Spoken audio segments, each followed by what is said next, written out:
Ayan po, mag-check din po kami ng differential. 6 month bago po namin ma-check uli. Kailangan po hindi masyadong hindi naman po nababawasan basa-basa ang lungs niyan. Ang gear oil. Haba pa road.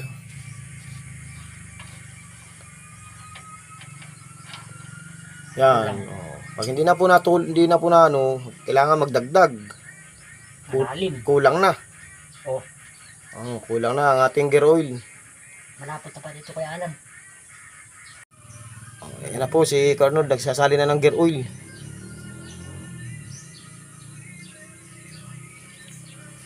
Dahil malaki na po ang nabawas sa looban ng 6 na buwan.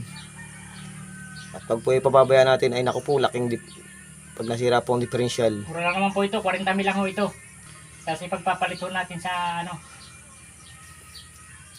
malaki yan ay pang forward.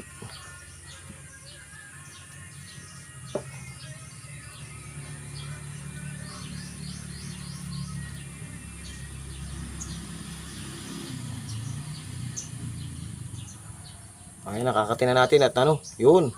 Puno na. Hindi pa. Hindi pa.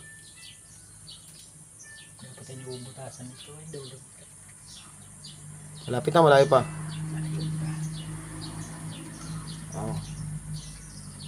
Okay, okay na po. Pagsalin po kami ng 1 litro.